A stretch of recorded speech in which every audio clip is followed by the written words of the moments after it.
engine, of course, appeared at the very end of the picture.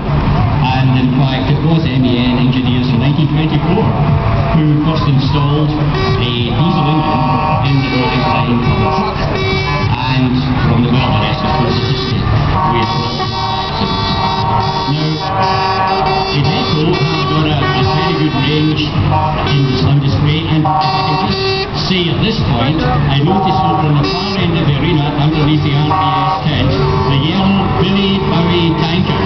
Now, on behalf of the organisers of Truckfest, I have to say a very big thank you to Billy Bowie, who actually, during the night and early morning, parked out loads of areas of this ground so that Truckfest Scotland could proceed as planned today.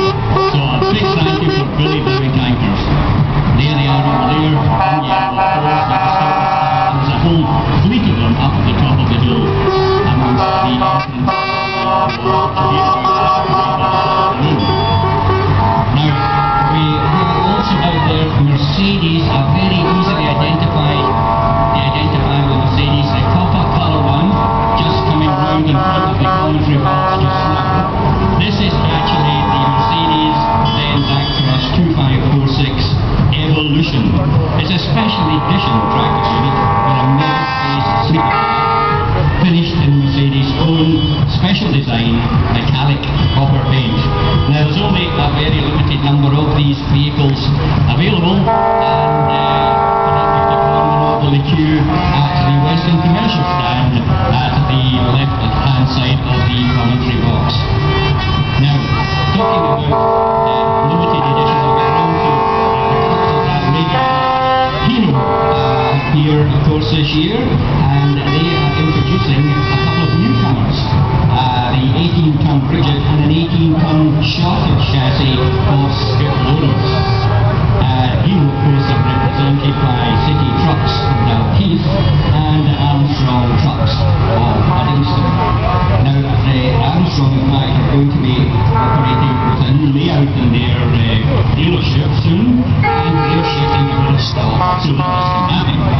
And what the stock is shifting is the standard Hino 8x4 tipper, which of course has made it pretty famous in the UK market in the last couple of years. And the Armstrong Trucks tell us that if you buy one of these Hino 8x4 tippers, you'll get a free 5. And if you buy all 9 remaining ones, you get 9 holidays in Dubai. So that's an offer worth going for. Anyway, back to Iveco. We have out there a couple of interesting ones. First time in Scotland at 560 horsepower, 6.4 Stralis. And another one, 450 off-road 6x4 up-production Stralis. Put in the heavy team this year. Iveco represented on this occasion by the two Scottish dealers, Smith in the west, AM Phillips in the east, but both working together, flying the Scottish flag for Iveco. Now, an interesting truck out there, the Robert Wiseman CF. They are running a dual fuel power. The truck runs on liquefied natural gas, which we all know as LNG. It produces extremely low emissions and large reduction in CO2 and particulates such as nitrous oxide. Now, another added benefit of LNG, and this is a real benefit these days, is a very low cost of running at only 37 pence per litre. The process requires diesel to start the truck and will seamlessly change to LNG without any driver intervention and with no loss of power. LNG powered trucks currently run from Benshill, Bridgewater and their Birmingham sites.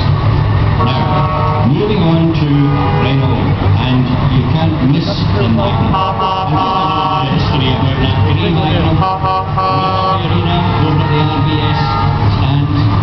I was actually involved at the very start of the exercise when Renault launched their Virage program, which was basically a pod with an engine and a cab stuck on top, so that you could have 2 meters standing with a man standing in the middle of the cab and plenty of headroom.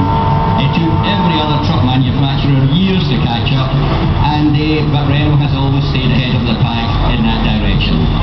And and Çok güzel.